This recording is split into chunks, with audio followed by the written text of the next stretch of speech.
नमस्कार। आज के वीकली डायलॉग्स में आप सभी का पुनः स्वागत है।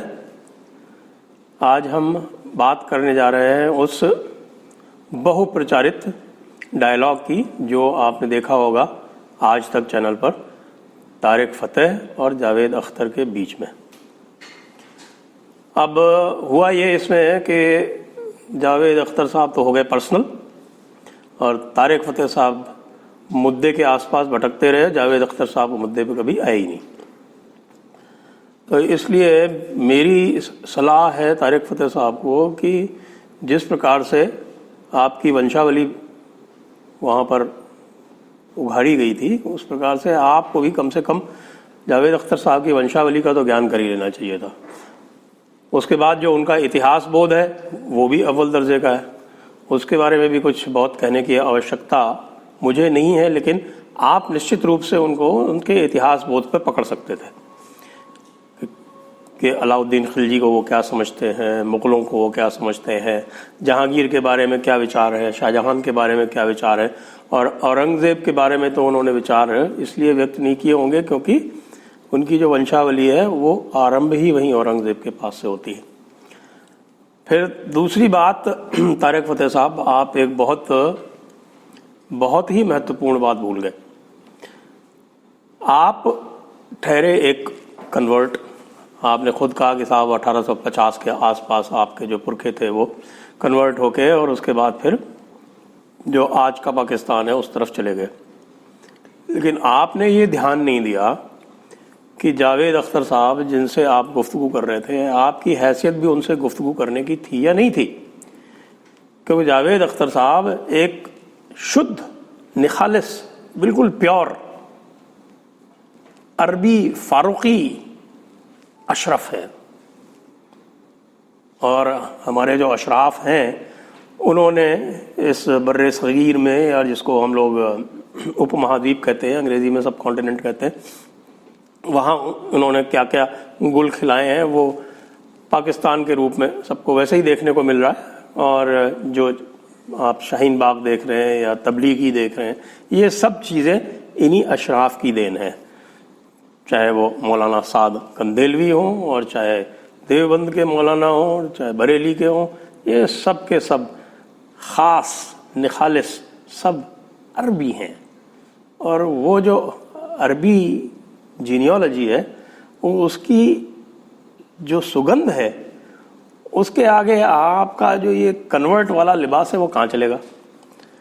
थोड़ा जावेद अख्तर साहब के बारे में जान लीजिए आप। जावेद अख्तर साहब वैसे तो अपने आप को नास्तिक बोलते हैं, एथीस्ट बोलते हैं, लेकिन ये सब वक्ती मामला है। जब कभी मौका पड़ता है तो वो अपना जो पुराना चोगा है उसको कबूल कर लेते हैं। जैसे मैं आपको बताऊं कि जब उनको दूसरी शादी करनी थी तो उन्होंने निकाह कर लिया, क्योंकि पहली शादी में डिवोर्स में दिक्कतें आ रही थी। वो तो तुरंत उन्होंने कुछ दिनों के लिए अपना नास्तिक का चोगा उतारा, निकाह कर लिया और वापस नास्तिक बन गए। और जो उनके परदादा हुजूर के पिताजी थे उनके बारे में आप जानते ही होंगे, मौलाना फजले हक खैराबादी। खैराबाद से मैं अच्छी तरह से वाकिफ़ हूँ क्योंकि मैं सीतापुर में काफ़ी वक्त तक रहा हूँ, काफ़ी समय वहाँ मैंने गुजारा है। वहाँ मैंने मेरी जो 12वीं थी वो सीतापुर से की थी और सीतापुर के बिल्कुल बगल में खैराबाद है। तो सीतापुर तक जो वहाँ की आबो हवा है वो पहुँच जाती है, उससे पता चल जाता है काफ़ी कुछ कि खैराबाद में क्या हो रहा है, क्या हुआ था और खैराबादी लोग दुनिया में क्या क्या गुल खिला रहे हैं। तो जो मौलाना फजले हक खैराबादी थे, उनकी शिक्षा दीक्षा कहाँ हुई थी वो शायद आपने ध्यान नहीं दिया होगा। उनके जो एक शिक्षक थे, टीचर थे, वो थे शाह अब्दुल अजीज़। अब शाह अब्दुल अजीज़ से आप अच्छी तरह से परिचित हैं क्योंकि आप जानते हैं शाह वलीउल्लाह को। और शाह वलीउल्लाह जो थे वो क्या थे? शाह अब्दुल रहीम के बेटे थे। शाह अब्दुल रहीम कौन थे? शाह अब्दुल रहीम वही थे जिन्होंने नक्शबंदियों का एक तरह से नेतृत्व किया था, नक्शबंदी सूफियों का, और जो फतवाए आलमगीरी का जो एडिटोरियल बोर्ड था उसके सदर थे वो। तो अब आप देख लीजिए, ये जो वंशावली है, ये जो पेडिग्री है, इसके सामने आप कहाँ ठहरते हैं? इन चीज़ों पर आपने ध्यान नहीं दिया, इसलिए आपको थोड़ा सा पीछे रहना पड़ा। मौलाना फजले हक खैराबादी को काला पानी की सज़ा हुई थी, शायद आपको पता हो। वो काला पानी की सज़ा हुई थी तो फिर इसलिए हुई थी क्योंकि 1857 का जो गदर हुआ था, जिसको हमारे यहाँ वॉर ऑफ इंडिपेंडेंस कहा जाता है, उसमें उन्होंने दिल्ली में बैठ के फतवे जारी किए थे इस वजह से कि मुग़ल एम्पायर वापस आ जाए। तो उन्होंने मुग़लों के वापस आने के लिए फतवे जारी किए थे, लेकिन मुग़ल तो आए नहीं। और बाद में जब उनकी साजिशों का पता चला तो अंग्रेज़ों ने उन्हें गिरफ़्तार किया। फिर बाद में उनके फतवे का पता चला तो उनको काला पानी की सज़ा दी।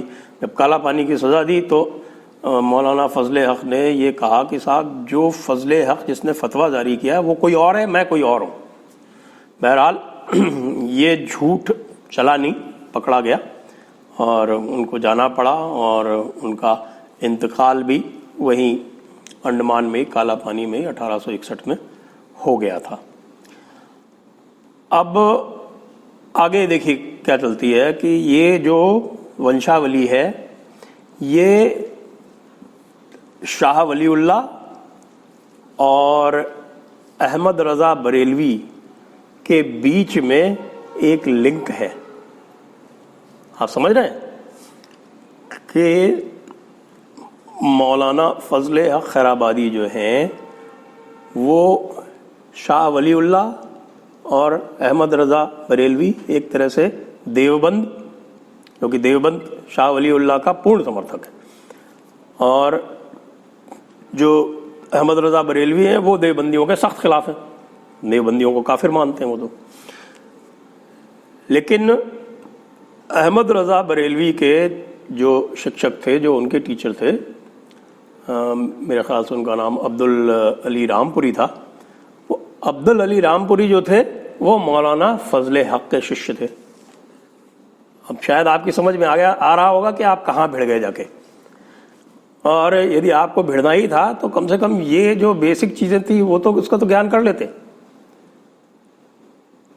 अब यहाँ तक तो बात हो गई, उसके बाद फिर आपने बहुत सारी चीज़ें ध्यान नहीं दी, क्योंकि जावेद अख्तर साहब ने ये भी क्लेम किया है कि वो बिल्कुल मुफलिसी की हालत में बम्बई पहुँचे थे, और उस हालत में उन्होंने स्ट्रगल करके, और शबाना साहब ने तो, उनकी बेगम है दूसरी बेगम, उन्होंने तो ये भी कहा, ट्वीट पे कहा था कि वो सड़कों पे रहते। एक चीज़ वो बताना भूल गई, क्योंकि उनके जो वालिद हुजूर हैं, या वालिद हुजूर थे, मरहूम वालिद हुजूर जान निसार अख्तर साहब, वो बॉलीवुड की एक नामी गिरामी हस्ती थे। तो ये जो छोटी छोटी चीज़ें जो आपको दिख रही हैं ना, ये जो गैप्स हैं, इनके बारे में आप ज़्यादा फिक्रमंद न रहें, क्योंकि हमारे जावेद अख्तर साहब स्क्रिप्ट राइटर हैं, बहुत अच्छी अच्छी चीज़ें लिखते हैं। तो शोले फिल्म में आपने देखा होगा कि ठाकुर जो था शोले में लालटेन लेके घूमता था, क्योंकि रामगढ़ में बिजली नहीं थी। लेकिन जब मस्जिद से अजान देने की बारी आती थी तो अजान जो थी वो बाकायदा लाउड स्पीकर के जरिए पूरे गांव में सुनाई पड़ती थी। ये कैसे होता था ये आपको जावेद अख्तर साहब ही बता सकेंगे। तो ये जो जादूगरी है जावेद अख्तर साहब की, इसको आप पहले समझें। इसको जब तक आप नहीं समझेंगे तब तक आप उनसे पार नहीं पाएंगे। अब आती है बात हमारे जावेद अख्तर साहब के इतिहास बोध की। तो आपके साथ जो चर्चा हुई उसमें 3 मुख्य बातें उन्होंने जो की, उसके बारे में भी मैं थोड़ा बोल दूंगा, क्योंकि आपने उनको काउंटर नहीं किया। शायद आप उनके जो कम्युनिस्ट वाला चोला है, और आप भी चूंकि पुराने कम्युनिस्ट रहे हैं, इसलिए शायद आप आदर भाव से, जो उनके प्रति आपकी रिस्पेक्ट थी, उसकी वजह से शायद आपने उनको काउंटर नहीं किया। नहीं तो तथ्य ये है कि सबसे पहली बात तो उन्होंने बड़ी तारीफ की अलाउद्दीन खिलजी की, और कहा कि साहब के अलाउद्दीन खिलजी अगर नहीं होता तो मंगोल घुस आते। अरे तो भाई मंगोल घुस आते तो क्या होता? जो अलाउद्दीन खिलजी ने इस देश में किया उससे कुछ बदतर तो मंगोल चाहते भी तो नहीं कर सकते थे। मंगोलों का इस तरह का कोई इतिहास नहीं है। मंगोलों ने जो अगर जाति की है तो वो बगदाद में की है, और बगदाद में क्यों की है उसका भी एक इतिहास है, क्योंकि जो बर्बरता वहाँ दूसरों के प्रति हो रही थी, उस बर्बरता के प्रतिकार में उन्होंने बर्बरता की। बाकी मंगोल जो थे वो पूरे सेंट्रल एशिया में घुल मिल गए, और घुल मिल तो इस कदर गए कि अब आप देखिए कि उन्होंने अपनी बीवियों का धर्म तक अपना लिया। ये जो सारा ये जो खान नाम का जो टाइटल है, ये सारे मंगोल टाइटल हैं। ये कोई खान आपको अरब में नहीं मिलेगा। ये सारे के सारे खान जो है तुर्किस्तान से आए हैं, और वो इसलिए हुए कि जब मंगोलों ने वहाँ पूरा कब्जा किया और वहाँ पे कई शादियाँ की, और उसमें से कुछ बीवियाँ उनकी मुसलमान थी, उनके इन्फ्लुएंस में उन्होंने इस्लाम तक को अपना लिया। वो इतने टॉलरेंट हुआ करते थे। तो अगर मंगोल हमला कर भी रहे थे तो अलाउद्दीन खिलजी ने कोई हिंदुस्तान को बचाने के लिए उनसे मुकाबला किया, या अपनी सल्तनत बचाने के लिए उनसे मुकाबला किया? ये किस चीज़ की हमको दुहाई दे रहे हैं जावेद अख्तर साहब? और अलाउद्दीन खिलजी ने जो किया, जिस प्रकार की बर्बरता, जिस प्रकार की निशंसता, जिस प्रकार उन्होंने मंदिर तोड़े, जिस प्रकार से कितने सारे, वो पद्मिनी का इतिहास आपने सुना ही होगा, कितने लाखों लोगों का कत्ल किया, कितने उन्होंने गुलाम बनाए, कितने सेक्स स्लेव्स बनाए, और उनको भेजा अपने खलीफा के पास। उस वक्त बगदाद का खलीफा था, उनको माना जाता था, वहाँ भेजा उन्होंने। तो ये जो इतिहास है, एक काला धब्बा हमारे मध्ययुगीन इतिहास का, भारत के मध्ययुगीन इतिहास का, उसके बारे में जावेद अख्तर साहब कुछ नहीं कहेंगे। वो तो अलाउद्दीन खिलजी की तारीफ ही करेंगे। कोई न कोई छोटी मोटी भी, अगर मान लीजिए उसने किसी को इनाम इकराम भी दे दिया होगा तो वो तारीफ की बात हो जाएगी। लेकिन अलाउद्दीन खिलजी ने, और उसका जो एक फेवरेट स्लेव था, जिसके बारे में और भी बच्चेबाजी की और पता नहीं क्या क्या कहानियां सुनाई जाती हैं, उसने पूरे देश में क्या विध्वंस किया, इसके बारे में जावेद अख्तर साहब बिल्कुल चुप थे। फिर उन्होंने तारीफ की जहांगीर की, और जहांगीर की तारीफों के पुल बांधे उन्होंने, लेकिन ये नहीं बताया उन्होंने कि जहांगीर ने गुरु अर्जुन देव का कत्ल करवाया था। मैंने उनको ट्वीट में भी लिखा, मैंने कहा शेख सरहिंदी, अहमद सरहिंदी के प्रभाव में उन्होंने तुरंत ही 1605 में अकबर की मृत्यु हुई थी। अकबर जो था वो थोड़ा सा मॉडरेट हो गया था, शुरू में तो नहीं था, लेकिन बाद में अकबर काफ़ी मॉडरेट हो गया था, प्रैक्टिकल आदमी था। तो वो प्रैक्टिकल आदमी, उसने ये समझा कि भाई ये जो जातियाँ करते हैं हम इस्लाम के नाम पे, उस तरह से तो इतनी बड़ी सल्तनत नहीं चल पाएगी। तो वो थोड़ा सा मॉडरेट हो गया, उसने प्रैक्टिकल पॉलिसीज अपनाई। 1605 में जहांगीर आता है, और तुरंत ही शेख सरहिंदी जो हैं, जो जिनको मुजद्दिद अल्फसानी कहा जाता है, वो the great renewer of the second millennium, that is second millennium of the Hijri era, तो उनके प्रभाव में जहांगीर आता है और जहांगीर कत्ल करवा देता है गुरु अर्जुन देव का। और वहां तक नहीं होता है, उसके बाद भी लगातार अहमद सरहिंदी का प्रभाव जहांगीर पर रहता है। बीच में आपस में कोर्ट में कुछ इंट्रीग्स होती हैं, जिसकी वजह से उनको कुछ दिनों के लिए ग्वालियर भेजा जाता है, लेकिन उसके तुरंत बाद जहांगीर उनको इनाम इकराम देता है, एक बार नहीं, दो बार, और उनको अपनी सेना के साथ रखता है, और सेना में वो अपना जो फतवा है और जो अपनी शिक्षा है वो फैलाते हैं। और यहां तक भी काफी नहीं था। उसके बाद जो उनका बेटा है मोहम्मद मासूम, वो भी शेख का टाइटल लगाता है। तो शेख मोहम्मद मासूम जो है वो शाहजहां को इन्फ्लुएंस करते हैं, और शेख मोहम्मद मासूम जब बूढ़े हो जाते हैं तो उनका जो बेटा है वो मेंटर बनता है किसका? औरंगज़ेब का।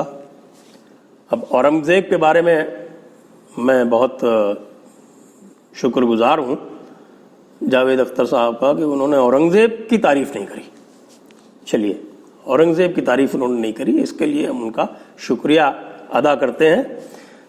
लेकिन जो पूरे इतिहास का जो परिप्रेक्ष्य उन्होंने पेश किया और जिस प्रकार से उन्होंने मुग़लों की तारीफ़ की वो समझ में आती है, क्योंकि उनका जो ये फारूकी अशरफ परिवार है वो मुग़ल कोर्ट में ही था